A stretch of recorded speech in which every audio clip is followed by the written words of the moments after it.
He venido en varias ocasiones a hablar sobre paz en Colombia, sobre el respeto a los derechos humanos, y hoy, el Día de los Derechos Humanos, pues estamos aquí presentes para hablar con las víctimas, compartir con ellos, con las organizaciones y por supuesto con las demás entidades del Estado. El Día de los Derechos Humanos debería ser todos los días, pero por supuesto teníamos que tener un día para conmemorar esta fecha que es muy especial. Para nosotros, como implementadores en parte del acuerdo de paz en lo que tiene que ver con justicia, el respeto a los derechos humanos, y este día en particular tiene una gran representatividad, porque lo que busca este proceso es precisamente que se respeten los derechos humanos de todos los colombianos. Entonces, para nosotros es fundamental, como les dije, que los derechos humanos se apliquen todos los días. Todos los que puedan contribuir a la construcción de paz son fundamentales, y la paz debe ser un propósito de todos los colombianos.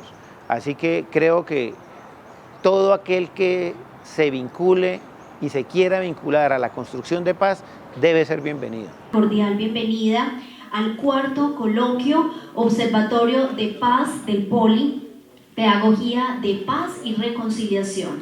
En el marco de la celebración del Día Internacional de los Derechos Humanos, este 10 de diciembre, diálogo directo con la JEP, con víctimas y organizaciones sociales, étnicas, comunales, género, estudiantiles y de derechos humanos. Este esfuerzo del Observatorio de Paz del Politécnico Colombiano Jaime Isaza Cadavid, en cooperación con organizaciones no gubernamentales, estudiantes, empleados y con el acompañamiento de la misión de verificación de la ONU, Oficina Regional Medellín y la Alianza Académica Binacional con Cátedra para la Paz. La Universidad Autónoma Guerrero México, cuyo coordinador es César Pérez Gamboa.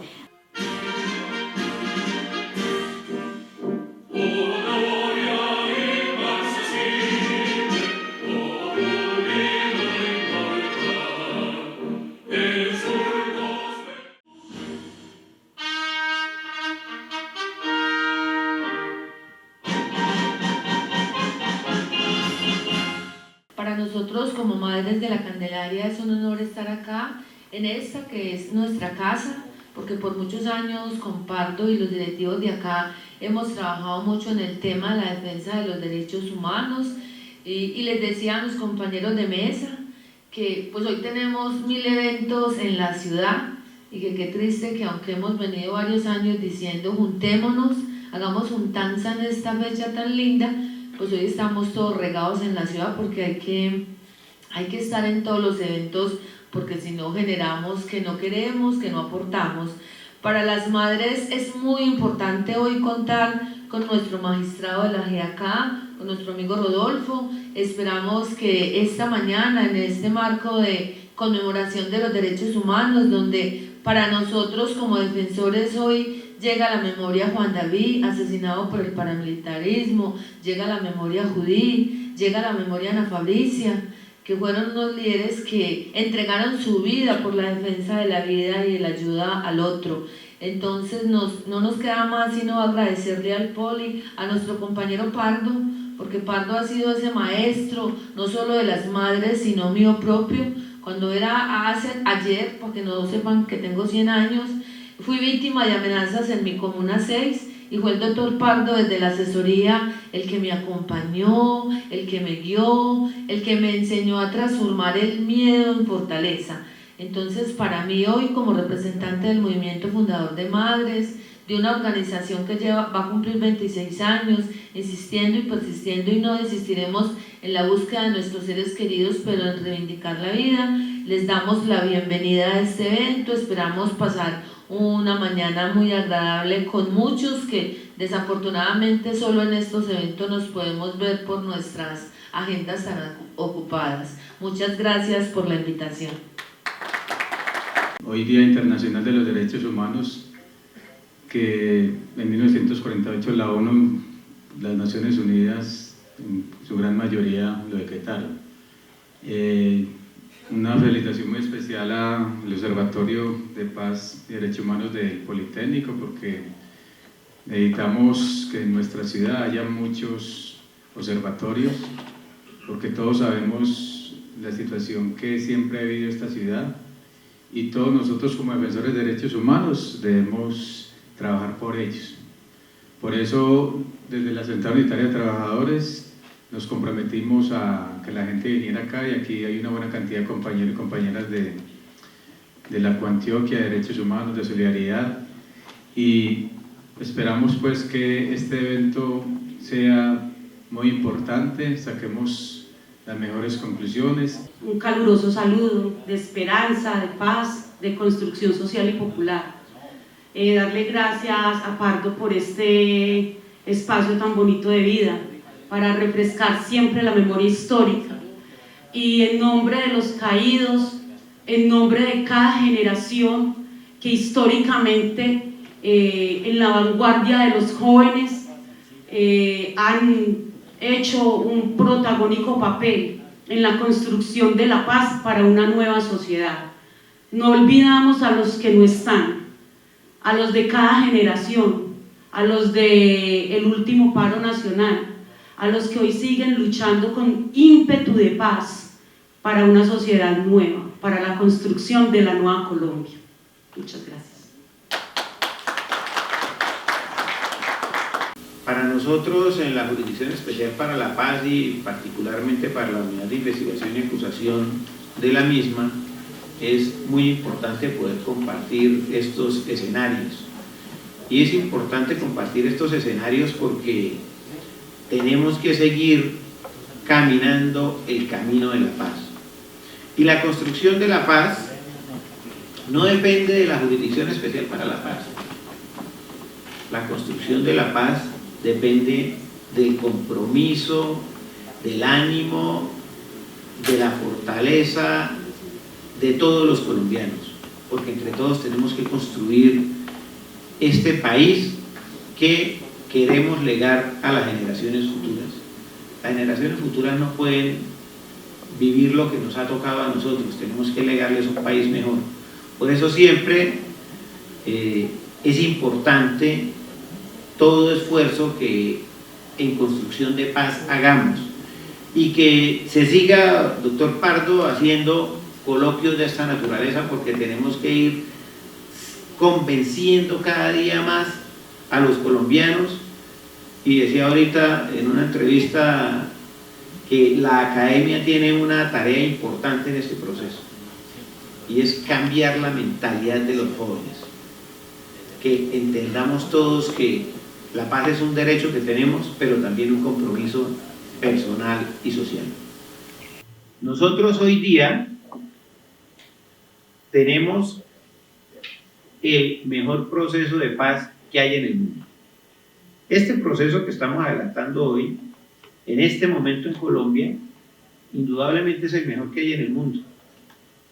Y no es porque lo diga el director de la Unidad de Investigación y Acusación de la Jurisdicción Especial para la Paz, es porque este proceso de paz ha sido el producto de la construcción de más de 44 años que llevamos los colombianos tratando de salir del conflicto y de construir paz.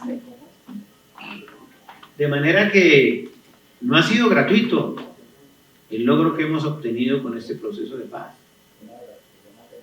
Mucha agua ha corrido por debajo de los puentes en la construcción de esta paz. Y desde la década del 80 nosotros venimos haciendo procesos de paz, distintos procesos de paz. Pero este proceso de paz que tenemos actualmente tiene dos particularidades que no tenían los anteriores procesos de paz. Y digo, voy a hacer muy sucinto para que planteemos el diálogo y para que empecemos a hablar todos. Y es que este proceso de paz tiene, lo primero, a las víctimas en el centro. De manera que es una visión distinta de la construcción de un proceso. Porque aquí lo fundamental es saber qué es lo que ha pasado en Colombia. Cómo millones de nuestros compatriotas han sido victimizados a lo largo del conflicto. Y digo millones porque tampoco es un invento mío. Y sé además que debe ser un subregistro. La unidad de víctimas tiene registradas cerca de 10 millones de víctimas. De manera que el conflicto en Colombia ha sido muy cruel. En un país de 50 millones de habitantes, el 20% de la población se ha registrado como víctima del conflicto. Y eso debo decirles, visto mundialmente, es catastrófico que el 20% de una población de un país sea víctima del conflicto. Y repito, seguramente es un subregistro, porque hay mucha gente que no se ha acercado a la OARIP a registrar esos hechos en los cuales ha sido víctima. De manera que no ha sido fácil llegar a esto. Esto seguramente se debió, porque yo pues no participé en el proceso, pero seguramente se debió a que quienes se sentaron a negociar la paz interpretaron el país. ¿Y por qué digo que interpretaron el país? Porque aquí hoy paso por este auditorio y por esta tarima alguien vestido con algo que nos hace recordar la diversidad del país. Colombia es un país diverso. Colombia es un país multiétnico y multicultural. Y en este proceso se interpretó eso, que somos diferentes, que tenemos distintas culturas. No es igual la cultura del guajiro que la del paisa, o la del santandereano y el pastuso. Sin embargo, todos tenemos los mismos derechos y debemos buscar la forma de reconocernos y respetarnos para lograr vivir en armonía y en paz, que es lo que todos queremos. Encontrarse las diferencias, ¿cierto? Es que la paz los mismos con los mismos no me cuadra. Es cierto. Paz total, a ver. Es la posibilidad de bajar un 65% de poder logístico, militar y de territorio a los grupos armados en Colombia. Ahora, existe la justicia ordinaria, ustedes saben cuáles son, pero también a la par que es la justicia paralela. Aquí no hay ni extrema derecha ni extrema izquierda, aquí lo que hay es cocaína. Desde López de Mica hasta Argelia, los cultivos de cocaína son custodiados y cuidados por cascos azules de Naciones Unidas, señores. ¿Y quién es el dueño de todos los cultivos? Para nadie es un secreto que el sindicato de Sinaloa de Vera y el Estado, la justicia ordinaria y la justicia paralela trabajan de la mano.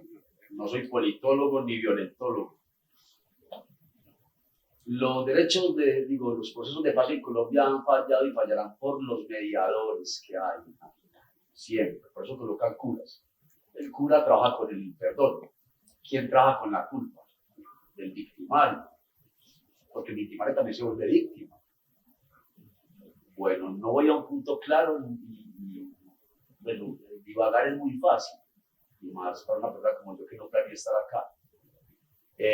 Cuando hacíamos acompañamiento socialmente masivo a comunidades desplazadas y emplazadas también, señores, ¿cierto? En la Legión del Afecto, que entre otras cosas también William Ospina contribuye mucho a ese tema, y no solo ellos, sino muchas personas que habíamos sido transgresoras a nivel de periferia. Pero entonces, ¿cómo restaurábamos con las comunidades? Pues vamos a acompañarlos. Pero entonces, ¿cómo los hacemos? Hagámoslo a través de una transferencia de capacidades o cooperación sur-sur o CPT bla, bla, bien, está bien. ¿Cuántos aportan? Muy bien. Ahí estaba Berardo Murillo aportando dinero, ahí estaba Franco Vincente aportando dinero, ¿sí? ¿Para qué? Hombre, 20 familias desplazadas. Bueno, vamos a acompañar a 300 personas que le hicimos daño a la comunidad, pero vamos a acompañarnos a que hagan su duelo, ¿listo? Y por ahí de hecho, pues, los consultores son los campesinos, ellos nos dicen si entramos por este lado o por aquel, porque pues, por el otro lado está minado, de pronto hay paro armado. Bueno, entramos, acompañábamos, lloraban, y nos devolvíamos con ellos otra vez.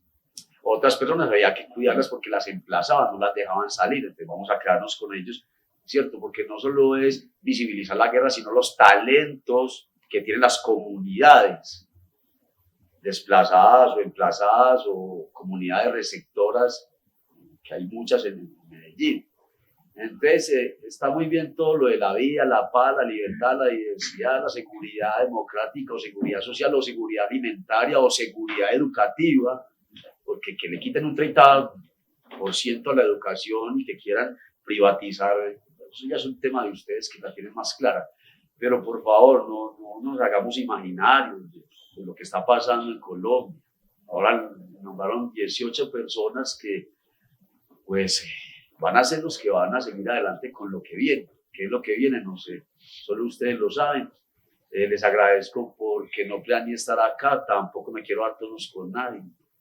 Soy de carne y hueso, trabajo en la minorista, hablo ropa de segunda, pero cuando quieran, caminen las calles de Medellín, es que no somos números. Una cosa es la columna 1 y otra cosa es la columna 2. ¿Cierto? Entonces, lo racional, lo intuitivo, lo afectivo es lo efectivo, desestimular la omnipotencia del victimario, ennoblecerlos como guerreros, ¿sí? ¿Qué más? La bandera transparente, porque detrás de los colores de las banderas se ocultan las sombras de los hombres que no quieren la paz. El libro de la paz está abierto, solo se cierra cuando la logremos. Yo no sé, señores, en qué país vivimos. Yo creo que Medellín es una ciudad diseñada en 3D, como para Amparo Grisales, no sé. Creo que hay que ponernos en los callos del otro. No observar al otro como esta es la rata del laboratorio de la gran tesis de la universidad. No. Está bien las dos orillas, me fascinan las dos orillas porque son necesarias. Que ustedes tomen agüita de nosotros y nosotros también de ustedes. Porque es que es un trabajo que tiene que hacerse mancomunadamente.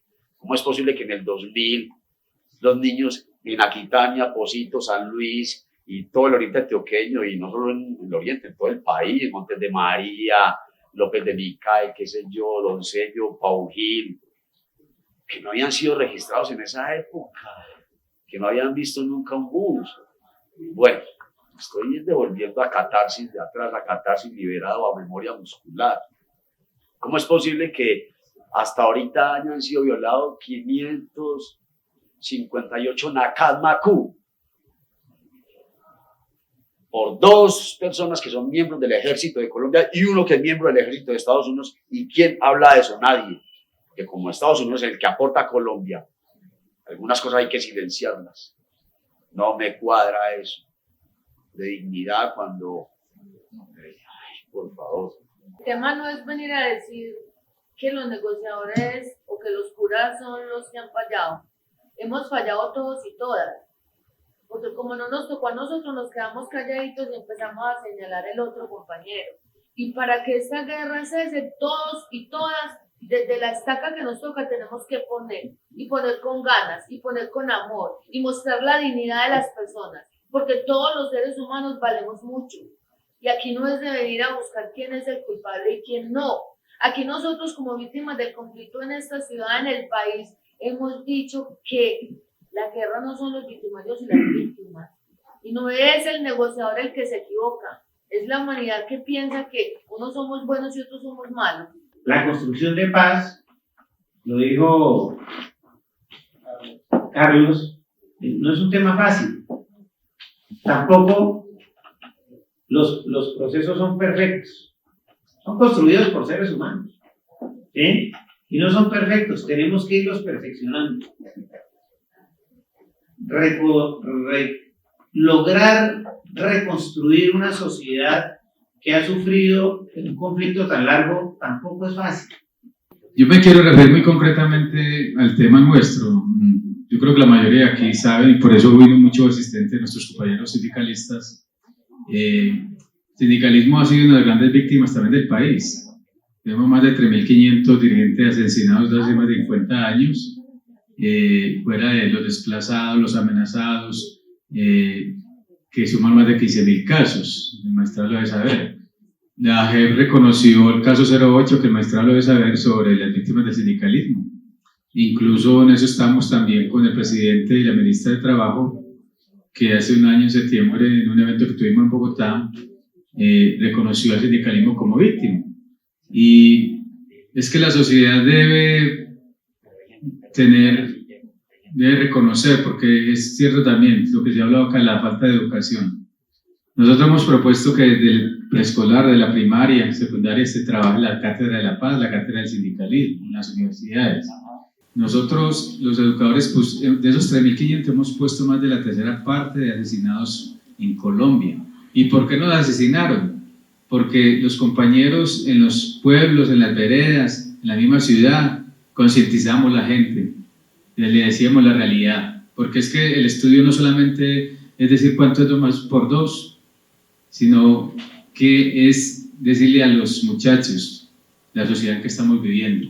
Y los currículos que nos han impuesto desde el gobierno son currículos muy diferentes a la realidad que vive el país, la misma región, el mismo barrio y la misma vereda. Y desde la Comisión de Paz, que no solo fue un esfuerzo de diputados, fue un esfuerzo sobre todo de los aliados de la paz en Antioquia, de las organizaciones sociales, de las organizaciones internacionales que acompañan el proceso de paz que se está implementando con las FARC y que están ayudando a impulsar los otros esfuerzos de negociación, de entidades del orden nacional también que están jugadas con la paz, y en últimas es el esfuerzo colectivo de un departamento que clama por salidas políticas y negociadas a conflictos que nos han hecho sufrir mucho, y hemos entendido que la guerra no es el camino para solucionar la guerra, es precisamente sentarnos, conversar y encontrar vías pacíficas para solucionar lo estructural. La construcción y la pedagogía de paz nosotros hemos dicho, maestrado, no solo paz, sino pedagogía de paz y reconciliación, porque hemos entendido desde la academia que si no se le agrega el concepto de paz, el concepto de reconciliación, Amparito, será extremadamente difícil construir un propósito objetivo de paz. Nosotros no estamos aplicando un modelo de justicia ordinaria, la justicia del castigo. Y debo decirlo, yo que he tenido, bueno, no sé qué palabra ponerle esto, tal vez el privilegio, porque me ha permitido conocer lo que ha pasado en Colombia a lo largo de tantos años, y es que yo fui fiscal durante más de 20 años,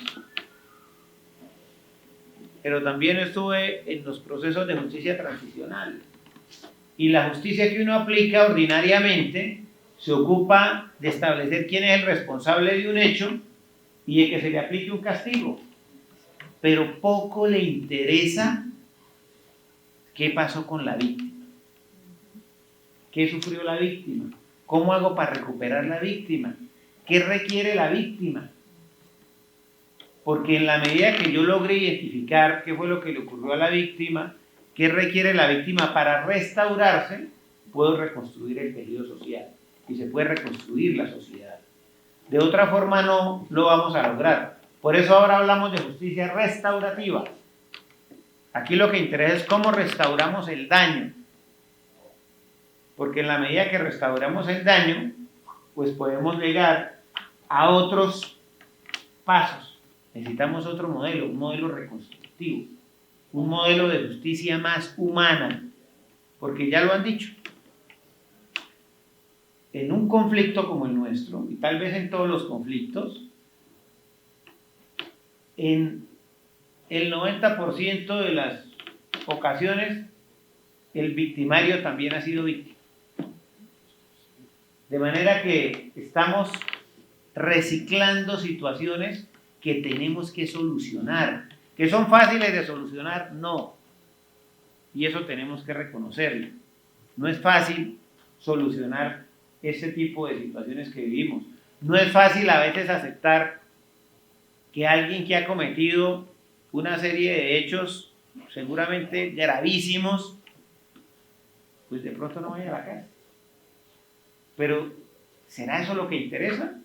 ¿O lo más importante será cómo hacemos para reconstruir el tejido social? ¿Cómo hacemos para que las víctimas puedan ser restauradas? Y es lo que este proceso significa. Es escuchar a las víctimas, caminar con ellas, construir con ellas el modelo de justicia, escuchar de voces de ellas en qué consistió su daño y cuál es su expectativa restaurativa.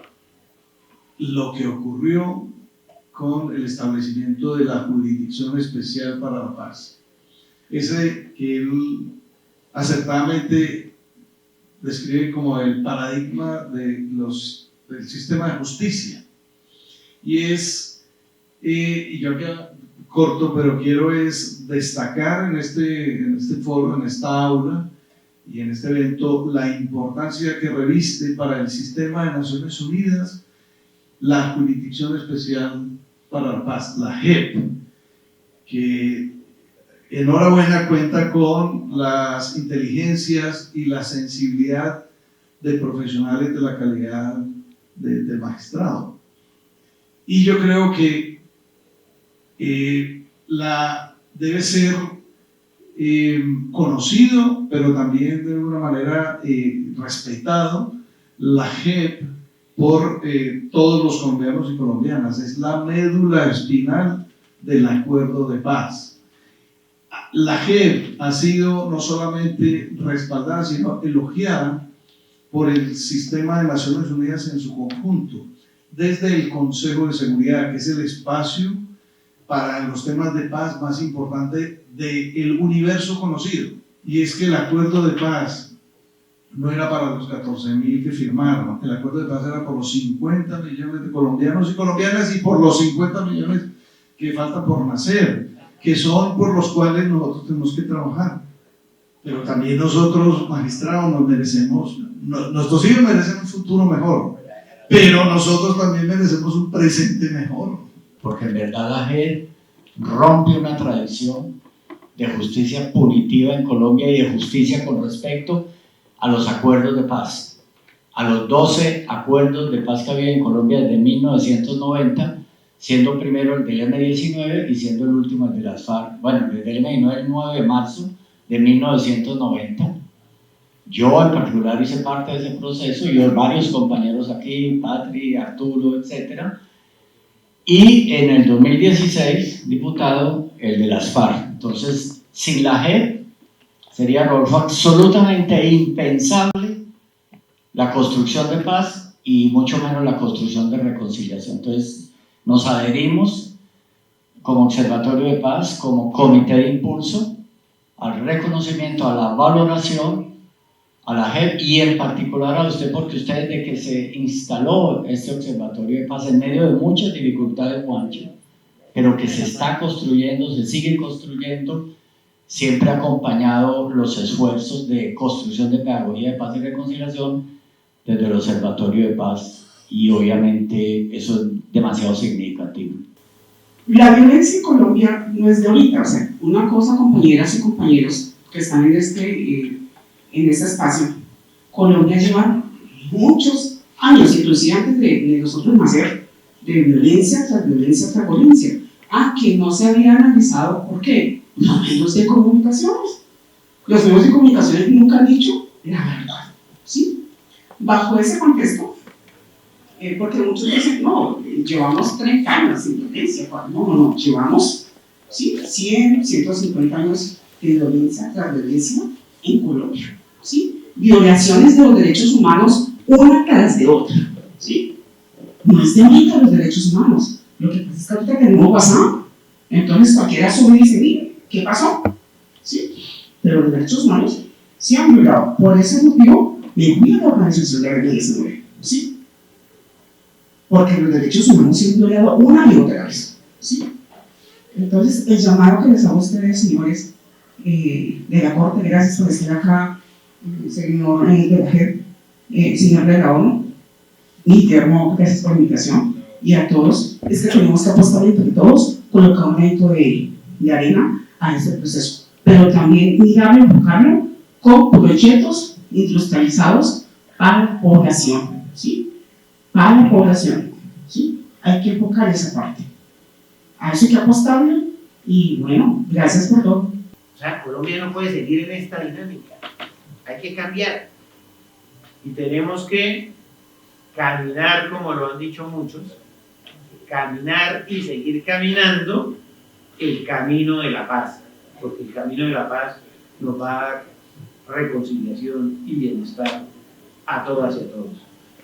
Yo me considero un caminante de la utopía y tenemos un movimiento que se llama Caminantes de la Utopía y nosotros hablamos, la paz en Colombia es una utopía, pero es una utopía no en perspectiva de un imposible, sino que es una utopía desde la perspectiva del horizonte y el motor para caminar, es lo que nos une y nos articula.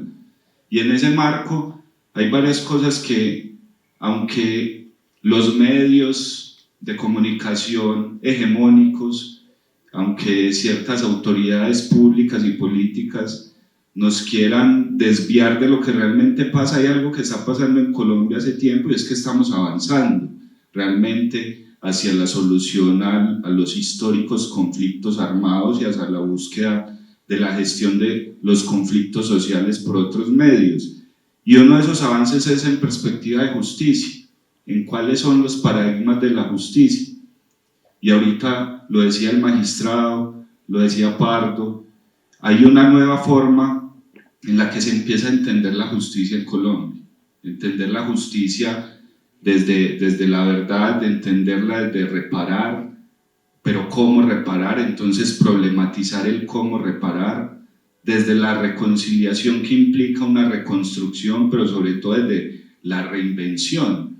La justicia en Colombia debe avanzar es hacia construir otro orden de cosas, porque el orden de cosas que hemos vivido es el que ha generado víctimas, es el que ha generado conflicto. Entonces, en este contexto colombiano, la justicia de verdad debe aportar hacia construir una cosa totalmente diferente a la que hemos vivido, y en ese contexto se nos viene, también lo decíamos en algún espacio similar a este, la búsqueda de la paz en Colombia no deja de ser una disputa política, es naturalmente una disputa política. La construcción de paz no está alejada de una confrontación, solo que es una confrontación de ideas, de modelos, desde la palabra, y esa confrontación requiere cosas como cuáles, pedagogía. Necesitamos mucha pedagogía para construir una nueva hegemonía. Una nueva hegemonía la construimos con los académicos, pero también la construimos con las organizaciones de víctimas, pero también la construimos con las organizaciones de paz, con los movimientos sociales, con las organizaciones gremiales, con los políticos aliados a la paz y con el Estado, desde sus diferentes poderes hasta sus diferentes escalas y representaciones. Es decir, debe haber una sociedad colombiana volcada a la paz, pero eso no va a pasar con que lo digamos acá, ni va a pasar con que haya un arreglo normativo para que se dé. Esto es lo que requiere el volcarnos a la paz, es que todos los días hablemos de esto, en todos los espacios, en todas las instituciones. La pedagogía hay que construirla día a día, con herramientas que brinde la academia, pero también con el cotidiano, y eso es un reto entonces para nuestra vida diaria, para la de todos. El magistrado hace lo que le corresponde, desde el lugar que le tocó en la historia. Amparita hace lo que le corresponde, desde el lugar que le tocó en la historia. Pardo, Rodolfo, Liliana, hacemos lo que nos corresponde, yo desde la asamblea en este momento, pero lo he hecho desde todos los lugares, desde niño, desde donde nos corresponde, nos toca, pero la señora de la tienda, el vecino que tiene la revueltería, debemos convencer a toda la sociedad colombiana que el camino para vivir mejor, para vivir dignamente en armonía en Colombia es la paz. No puede ser que en este país haya quienes están con la paz y quienes no. No puede ser que en este país haya ganado un plebiscito para votar no a la paz. No puede ser que en este país hayan ganado elecciones regionales grupos políticos haciendo campaña contra la paz. Eso, más que un tema electorero político, nos debe hablar de una enfermedad como sociedad que hay que reparar. y esa la debemos reparar entre todos y todas, pero día a día, sin descanso, sin parar. Entonces, valorar no solo la presencia del magistrado y las palabras, sino el esfuerzo de todas y de todos quienes convocan. El observatorio es clave hoy. Ojalá hayan muchos más observatorios que además no solo observen y diagnostiquen, sino que como este se vinculen a generar tejido y a construir. No necesitamos solo diagnóstico, necesitamos acción, movilización, y a ustedes que están acá también hoy es porque son como nosotros, dolientes y gozantes de esto, de esta construcción de paz que no es otra cosa que construir una nueva Colombia. Esa nueva Colombia que muchos hemos luchado desde hace mucho y que hoy tenemos además, y valga decirlo, un gobierno que también le apuesta a eso, un gobierno nacional que también le apuesta a eso, con todos sus problemas, con todas sus dificultades, pero que hoy se convierte en un aliado de la paz, y hay que aprovechar los aliados de la paz para trabajar conjuntamente. Mi nombre es Arturo Villa Serna. Estoy en representación de una asociación agraria campesina del Bajo Cauca, muy interesado en todos estos procesos de paz, me siento comprometido. Como reseña histórica, pues hice parte de lo que fue el conflicto armado como militante, dirigente del M-19. Somos firmantes de paz, por ende, pues ese compromiso grande que tenemos con este proceso actual de paz y que cada día se fortalezca más. Arturo, qué bueno que está acá, sobre todo desde el sector agrario. Le cuento que nosotros, el Politécnico Jaime César Cadavid, Grupo de Investigación en Administración Gobierno Público y Ambiente, se metieron en investigación forjadores de paz. Estamos terminando de una investigación sobre el proceso de reincorporación de excombatientes de las FARC en Antioquia. Y estamos articulados con las actividades de los campesinos, sobre todo con la Asociación de Campesinos de Occidente de Antioquia. Hoy, en el Día Internacional de los Derechos Humanos, ¿qué le representa a usted este día en el marco de lo que fue y lo que tenemos que hacer? Conmemorar el Día de los Derechos Humanos tiene que ser una tarea para todos, pero habría que recordar que los derechos humanos es para todos los santos días. En la vida cotidiana, todos los días tenemos que respetar esos derechos humanos. Para los campesinos, pues, es un llamado a que nos organicemos, que hagamos ese sentir en lo que tiene que ver con la parte de asociación y defender cada día los derechos humanos de los campesinos que desafortunadamente en los territorios estamos tan olvidados. En el marco de la propuesta de paz total del gobierno nacional, ¿usted cómo ve la designación de los dirigentes de las autodefensas en el proceso, digamos, como voceros de la paz? Esto, ha generado complejidades, sobre todo porque hay en la sociedad colombiana todavía mucho de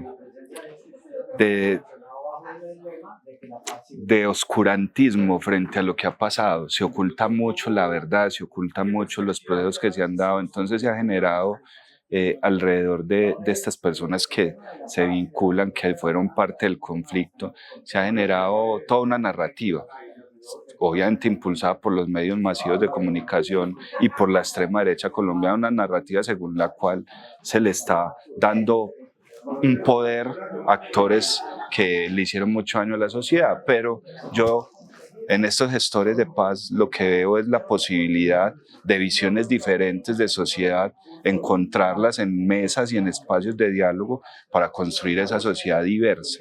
La paz no se hace con la gente que piensa igual, la paz se hace con la gente que piensa diferente y con gente que transitó además caminos en el marco del conflicto diferentes, antagonistas. También se puede construir paz y creo que con ellos es que se puede construir paz. De todas maneras, hace falta mayor trabajo con la sociedad de a pie en Colombia, que la sociedad entienda el valor de la construcción de paz y del papel que esos personajes pueden jugar. Obviamente en materia de verdad, sobre todo, que ayuden a develar qué es lo que ha venido pasando en Colombia. Perfecto. En ese mismo sentido, se podría entonces pensar que, pues entiendo que usted se dio cuenta de esa sentencia reciente, judicial, que absolvió a el hermano del doctor Rodríguez Vélez como presunto líder de los 12 apóstoles. De los 12 apóstoles. ¿Se podría decir de que esa sentencia contribuye al proceso de paz total? Yo creo que la sentencia viene de un proceso judicial que es diferente a los procesos políticos, sociales y culturales de construcción de paz. La justicia tendrá que seguir evaluando el tema porque entiendo que hay recursos que se instauraron, entonces el proceso no acabó aún, hay recursos que se instauraron. En cualquier caso, creo que en Colombia debemos aprender a diferenciar entre los procesos judiciales que se vienen dando y el papel de la justicia. La justicia no es el proceso judicial.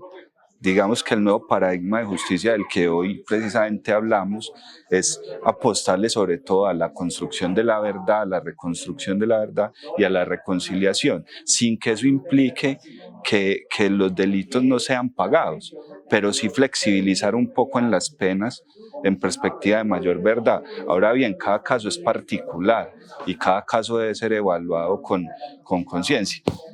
El tema de las víctimas, por ejemplo, en el caso del paramilitarismo y en este caso de los 12 apóstoles, necesitan sobre todo verdad, necesitan saber qué pasó. Y en ese marco de verdad y qué pasó, vale más la posibilidad de conocer el hecho histórico que de la pena, pero en este caso puntual ni lo uno ni lo otro. Entonces ahí es donde yo digo, hay recursos que se interpusieron para que pase por lo menos una de ambas cosas, pero si se niega el hecho, no hay verdad y tampoco justicia. Diputado, finalmente, desde la perspectiva del Plan de Desarrollo de Antioquia en este periodo de gobierno, y dado que la Asamblea de Antioquia es la que aprobó el Plan de Desarrollo, ¿usted considera que existe la perspectiva o la confianza que se pueda avanzar en la implementación del proceso de paz con las FARC o no en este periodo?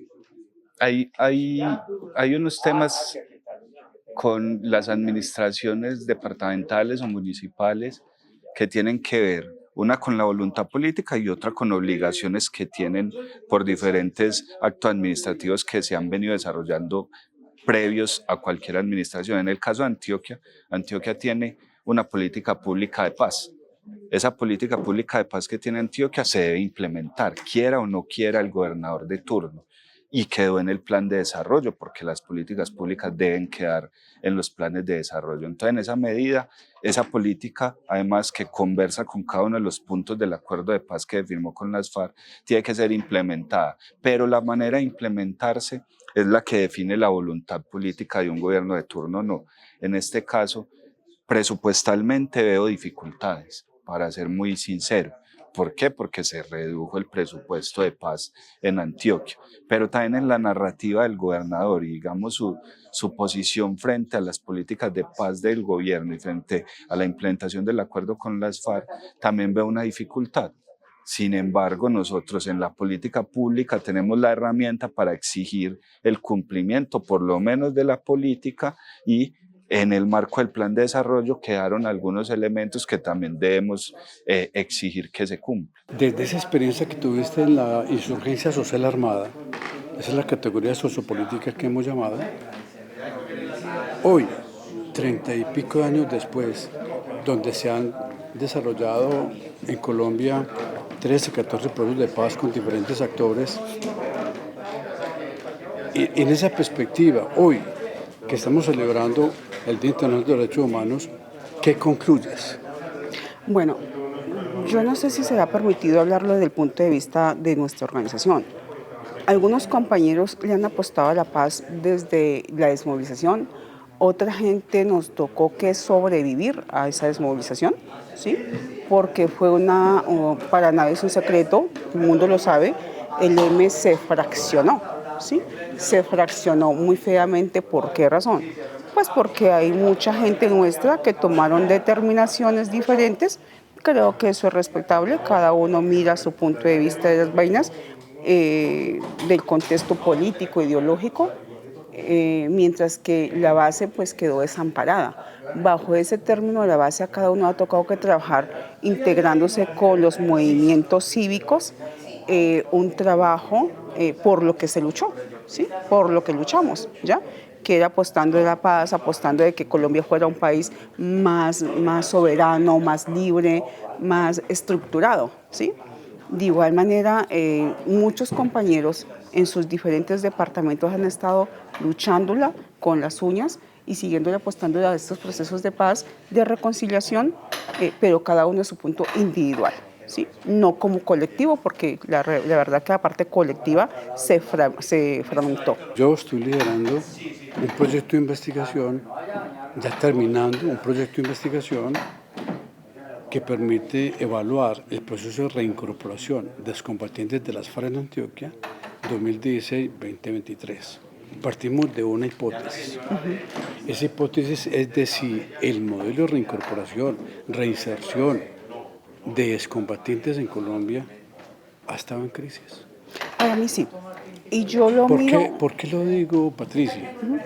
Porque desde el M-19, pasando por lo de la LVP, la Corriente de Renovación, Quintín Lame, etcétera, etcétera, de autodefensas, FARC, casi que los indicadores son los mismos. Acá en este auditorio, uno de los líderes de la autodefensa decía 5.398 muertos hasta ahora de excombatientes. Acá estuvo Caraballo hablando exactamente lo mismo. Es decir, y el M-19 igual. Es que los procesos de paz, por ejemplo, del M-19, desde antes de la movilización, por ejemplo, la UP sufrió un exterminio total, ¿sí? Entonces, si analizamos ese contexto, fíjate que hay dos factores que es muy interesante. ¿Qué ha pasado? Que seguimos mirando lo mismo. Creo que hay algo mal enfocado y por eso yo hablaba tanto y me rectifico en eso. Yo creo que los procesos de paz, de reconciliación, es uno, muy necesario. Dos, los procesos productivos, ¿sí? Que se manejen esos compañeros que han estado en diferentes organizaciones, armar la empresa industrializada, y eso hace que haya un colectivo trabajando, ¿ya? Que no haya estas incidencias que han pasado, porque es que no se vuelven proyectos familiares, ¿ya?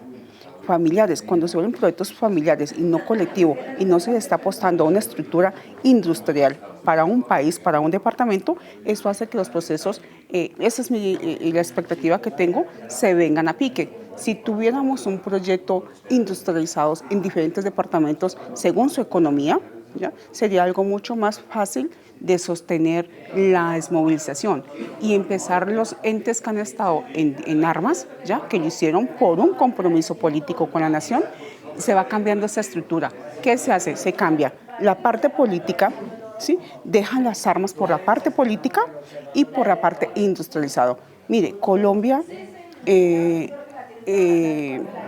la parte económica de Colombia es muy baja, ¿sí? Muy baja. Nosotros que andamos en los departamentos del Chocó, Huila, Caquetá, Putumayo, Cauca, etcétera, etcétera, cada departamento, fuera que somos diversas culturas, ¿sí? Tenemos diferentes formas de pensar. Si cada departamento tuviera una industria, ¿sí? Con su, se me fue la paloma, con su, por ejemplo, Antioquia es bueno para sembrar frijol, digámoslo así, ¿sí? Si cada departamento coge esa estructura de qué es bueno, el cacao, esto y lo otro, y tiene a quién venderle, porque no es solamente tener el proyecto, sino a quién se le vende, ¿sí? Si se arma una infraestructura empresarial que ayude al pueblo colombiano y a los reinsertados especialmente, que están luchándole, que están favoreciendo el campo, dando trabajo, organizando, estructurando, no tendríamos este factor de violencia que mantenemos en los departamentos, ¿sí? ¿Por qué? Porque es que no solamente es el factor de los entes armados, sino también la delincuencia común, que es para sobrevivir. ¿sí? Y esa delincuencia común, ¿qué hace? Pues mata por un celular, mata por 50 pesos, ¿sí? ¿Y a quién está causando esa baja? Pues a una familia, ¿sí? A una familia que está trabajando por la sobrevivencia, ¿sí? Y eso hace que la violencia en el país pues se retome y se vuelva a retomar y no tiene cuándo acabar. El llamado que yo hago a los entes, a las empresas, es que den oportunidad también a estos jóvenes de trabajar, ¿sí? Que no los dejen en la calle por haber sido recertados, ¿sí? Que las empresas los admiten y que si hay proyectos productivos desde la parte internacional para la gente desmovilizada, cualquier grupo que sea, que de verdad sea industrializado para que la gente avance y trabajen en equipo. En esa perspectiva que estabas hablando ahora sobre la participación del sector productivo de la economía, ¿crees que desde el proceso de paz con el M-19 hasta hoy, el sector productivo de la economía le ha apostado o no a la paz en Colombia? Mi concepto no, pero ¿por qué no se mi concepto no? ¿Por qué razón? Fíjate, hasta este momento que mira que ya tenemos cuántos años de desmovilizados, 34. Hay gente de la organización que no tiene vivienda. Imagínate, no tiene vivienda. Unos hombres y mujeres que lucharon con todo con toda su autoridad, su liderazgo, y no tienen vivienda, ¿sí? Ya tienen 56, 57, tampoco pueden jubilarse, no tienen jubilación, ¿sí? Esos hombres y mujeres también los han desmovilizado, ¿sí? Perdón, los han desplazado, ¿sí? Sí. Los han desplazado, muchos hombres y mujeres. ¿Por qué no ha funcionado la parte de la parte de economía? Por la sencilla razón de que no ha habido esa empresa organizativa, ¿sí? Que no sea, venga, aquí está la plata, acá está el proyecto, pero ¿quién le compra el producto? ¿Sí? Cuando los almacenes te pagan a 90 días y hay una cantidad de factores negativos para la persona del campo, hablándolo, bien sea para los campesinos en general, como para los entes que hemos sido desmovilizados apostando de la paz. En ese sentido, Patricia, en el gobierno actual de Petro, que fue nuestro compañero en el M-19, en este nuevo, digamos, periodo del Estado colombiano, las expectativas son otras. Es decir, para el pueblo colombiano sí. Realmente los campesinos... Para el pueblo colombiano sí. Yo quiero también que entendamos unas cosas, porque a veces hay compas nuestros que critican el gobierno del señor presidente.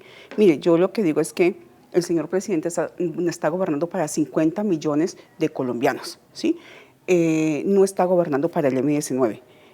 Sí es un factor importante, le hemos trabajado, le hemos apostado. Creo que el señor presidente ha hecho un buen trabajo con su propuesta porque es para la nación y creo que bajo ese contexto hay que también ser muy respetuosos sobre eso. Creo que con este gobierno es muy factible y ha sido muy factible las políticas que él ha hecho, que las ha hecho a todos. O sea, él está trabajando para 50 millones, vuelvo y lo repito. Y me siento muy orgullosa que él realmente sea la representación como M en el país y a nivel del mundo, ¿sí? Una persona que ha llevado paz, ha sido muy coherente con su propuesta de gobierno nacional e internacional. Yo creo que es un presidente que yo siempre he dicho, es un ratón de biblioteca, ¿sí? Es un man muy inteligente, maneja sus estrategias y creo que no, hay que felicitarlo, ¿sí? Porque recibió un país vuelto nada, ¿sí? Vuelto nada. Y llevarlo a donde está este momento, claro, es que tener contento a todo el mundo es muy difícil. Más él ha dicho algo muy claro, mire, yo soy el presidente, pero yo no me mando, ¿sí? Yo tengo quien me mande. Ahí está la Corte Suprema de Justicia, ¿sí? Ahí están los senadores. Y hay unos entes bastante interesantes que es muy bueno que el pueblo colombiano sepa que el señor presidente, todo lo que ha hecho y que la Corte ha dicho no, el Senado también no, que a veces más de uno dice no, hay que hacerlo por decreto, que yo lo comparto porque si es un beneficio para un pueblo colombiano, no para individuales, debería hacerlo por decreto, pero creo que él ha sido muy constante, le ha metido con todo este proceso. Hombre, ojalá nuestro próximo, que ojalá sea él, que siga de presidente unos 4 años para mejorar un poquito la economía del país. Porque es que la economía del país siempre la ha manejado 2 o 3 familias. Ese es el problema que ha tenido. ¿sí? Que no ha sido una economía social sostenible, sino que es de 4 o 3 familias. Y eso hace que, pues, que todo este contexto mucha gente no lo entiende y tenemos el inconveniente, pues, de que, a ver, ¿cómo me explico? Eso es un componente, es que mire, en la parte de la derecha es un componente difícil. Nadie es malo, muchachos. Para mi concepto, nadie es malo. El que tiene o no tiene, nada es malo. Es cómo se reparten las riquezas, cómo se reparte la parte, se distribuye las ganancias del país, ¿sí? La producción de los países, perdón, de los campos, cómo se puede trabajar, cómo se puede organizar y orientar, ¿ya? Nadie es malo, simplemente que hay gente que no piensa sino en su beneficio propio y no piensa en el beneficio de los demás. Si todos hiciéramos una integración de los que tienen la potestad, la gente que tiene el recurso de apostarle más al campo, otra cosa sería, acuérdense, señores, que el campo es la vida de la gente que vive en la ciudad. Bueno, yo no soy marxista, yo soy bolivariana. Yo miro y enfoco son los problemas nacionales, ¿ya? Entonces, para mí es un contexto muy difícil. Yo creo que los señores, qué bueno sería que, hombre, le apostáramos más a la paz, no más a la guerra, porque aquí hay a veces intereses, pues como personales, uno lo enfoca, pero no sabemos, yo no sé, los medios de comunicaciones cambian tanta cosa que uno no sabe a veces ni qué pensar, ¿no? Pero creo que este proceso con los compañeros o, bueno, amigos de revolucionarios que han luchado es mirar mejor cómo se atiende, cómo se ayuda, cómo ustedes se integran con el pueblo colombiano, porque es que ustedes tienen mucho más años de lucha que el M-19, ustedes son pioneros de revolución en Colombia. Deberían de mirar ese contexto mejor, cómo se integran con las comunidades, a trabajar con las comunidades, y la verdad, mi concepto no hacer tanto daño, porque la verdad han hecho un daño muy fuerte a nivel nacional con las comunidades. Y a las comunidades, pues sí hemos luchado por el mejor mañana de las comunidades. Hombre, también respetémosles la vida, respetémosles sus trabajos, respetemos ante todo el derecho a la vida, ¿sí? Que es tan importante. Y cuando digo eso es mirando también otros factores que es difíciles, ¿no? Es muy difícil mirar unos factores que tienen, por ejemplo, minas, ¿sí? Minas donde, por favor, ojalá ustedes, señores, retiraran todo ese desminado que han colocado para que no haya más víctimas, niños que no caigan más en esa parte, en las minas antipersonales, los hombres y mujeres de los campos que han caído en esas minas, que creo que no se lo merecen porque es gente vulnerable y no se merecen que un sector que decimos que queremos tanto a la humanidad hagamos tanto daño por una guerra que creo que no tiene sentido. Yo creo que hay que apostar a la paz, creo que hay que apostar a la vida, ¿sí? Todos queremos la vida. Yo creo que por algo estamos aquí hoy, ¿sí? Apostándole a la vida, apostándole a todos. Miremos la fraternidad de nosotros mismos. Si nosotros nos queremos, queremos a los demás.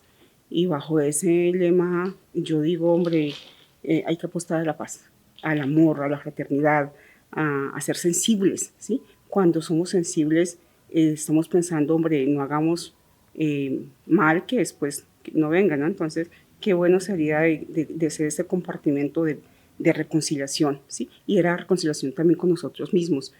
Y apostar a la paz, señores, a la paz. Si no hay paz, no hay nada. Así de simple.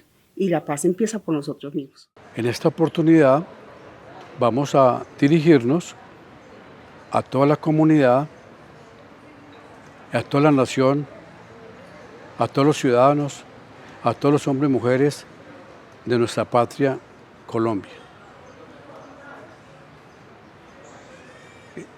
En el marco del coloquio sobre el estado de las víctimas, liderado por los observatorios de paz y conflicto del Politécnico colombiano Jaime Sasa Cadavid, es importante partir de lo que fue la firma del acuerdo de paz entre el Estado colombiano y la insurgencia social armada FARC en octubre, noviembre del año 2016.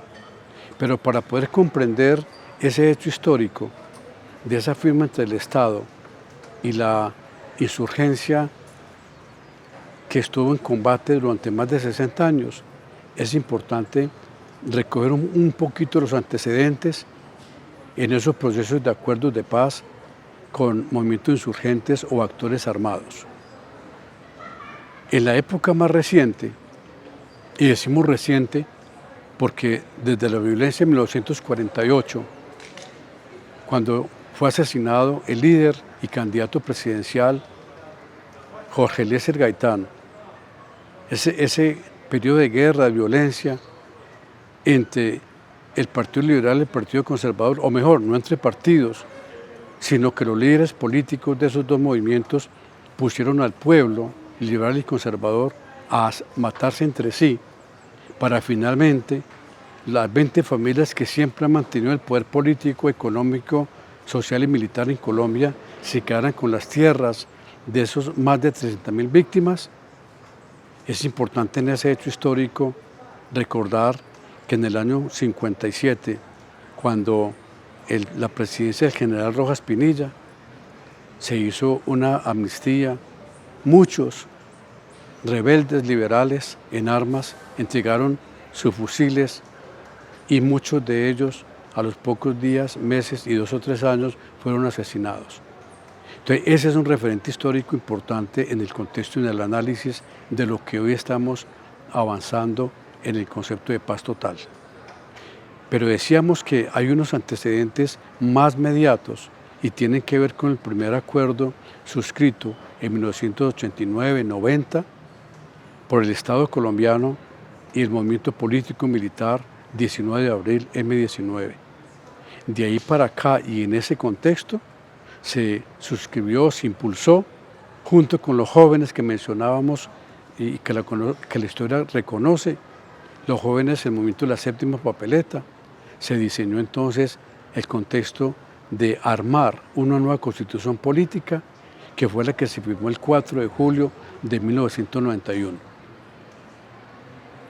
En esa Asamblea Nacional Constituyente de 1991 participó la patria, participó Colombia, participaron 72 constituyentes cuyos presidentes fueron los líderes de los movimientos políticos representativos en ese momento, el Partido Liberal, cuyo presidente de la Asamblea Constituyente fue Horacio Serpa Uribe, el desafortunado, finado Álvaro Gómez Hurtado, un líder connotado, respetado por parte del Partido Conservador, fue el otro copresidente, y Antonio Navarro Ubol, líder del movimiento desmovilizado M19, fueron los 3 presidentes de la Asamblea Nacional Constituyente. Importantísimo hecho histórico que marcó una carta de navegación para el desarrollo de Colombia. Esa Constitución Política del 91 decimos que marcó una carta de navegación porque a partir de ahí se transformó, se sentaron las bases para transformar a Colombia. No solamente porque se acabaron las antiguas intendencias y comisarías, sino porque entraron otros actores claves del desarrollo social, como por ejemplo a los territorios indígenas, resguardos indígenas, ya considerados en ese momento como una entidad territorial, con derecho de acceso a los recursos de la nación para educación y salud pública. Entonces ahí empezó a marcarse en ese momento ese otro eje, esa perspectiva. Un hecho histórico esa constitución política, porque no solamente se crearon nuevas jurisdicciones, hasta ese momento estaba solo la jurisdicción contencioso administrativo en cabeza del Consejo de Estado, la jurisdicción ordinaria en cabeza de la Corte Suprema de Justicia, la jurisdicción disciplinaria en cabeza del Consejo Superior de la Judicatura, sino que hoy, en mayo del 2025, ya tenemos 7 jurisdicciones, 4 más, 2 creadas por la Carta del año 91, la jurisdicción constitucional, sino las demás que fueron la Jurisdicción Especial para la Paz, creada en el marco del acuerdo de paz con las FARC, también la Jurisdicción Especial Agraria, creada en el gobierno del presidente Gustavo Petro, sino también la más reciente, la Jurisdicción Especial Indígena, que se le da un peso sustancial a partir de la nueva Constitución Nacional. Entonces, en ese sentido, se sientan las bases para desarrollar ese diálogo de saberes, ese diálogo entre los actores víctimas y el Estado y los actores victimarios. Pero ese antecedente reciente que mencionábamos del acuerdo de paz con el M-19 siguió avanzando con otros actores de insurgencia social armada que llegaron a acuerdos de paz con el Estado, como fue, por ejemplo, la corriente de renovación socialista del Ejército de Liberación Nacional, como fue, por ejemplo, el caso de la desmovilización del movimiento político militar indígena Quintín Lame del sur de Colombia, como por ejemplo el movimiento armado Partido Revolucionario de los Trabajadores, como por ejemplo la desmovilización del Ejército Popular de Liberación, como por ejemplo múltiples acuerdos de paz en las ciudades como Medellín, con las milicias urbanas, con otra serie de actores urbanos, sino también, y es algo muy, muy importante, lo que pasó en 1991 con el apoyo y la asesoría del M-19 desmovilizado, donde en Puerto Boyacá, la capital colombiana de las autodefensas, se logró la desmovilización de 5.000 autodefensas, cuyo representante ingresó finalmente a ser parte de la lista de los 72 constituyentes. Y más adelante es de recordar el acuerdo, o mejor, los acuerdos o conversaciones de San José de Ralito con las Autodefensas Unidas de Colombia, que llevó finalmente a la movilización del grueso de contingentes de las autodefensas. Entonces son antecedentes importantes a tener en cuenta en estos momentos para seguir hablando y construyendo la paz total. O sea, es la voluntad clara, concreta de actores armados. No es que estén cansados de la guerra, sino que están reconociendo otras posibilidades de desarrollar la sociedad colombiana. Esas otras posibilidades de insertarse con el Estado colombiano, la sociedad civil, reconocer su papel de victimarios y frente a frente, mirando a los ojos de las víctimas, reconocer los delitos, muchos de esos de lesa humanidad. Entonces ese diálogo, ese reconocimiento por parte del Estado, por parte de los actores armados que han dejado las armas y reconocen esos graves delitos a la sociedad civil, es lo que nos permite ahora seguir construyendo, digamos, la paz. Esos diferentes momentos en los cuales las víctimas públicamente perdonan a los victimarios en las audiencias públicas ante la JEP o ante la justicia, digamos, transicional o la justicia especial o escenarios, digamos, de diálogo directo con las víctimas, es lo que nos permite avisorar, tener confianza, seguir, digamos, en esa lógica, en esa responsabilidad, en ese deber de cumplir ese artículo 22 de la Constitución Política por el derecho a la paz total.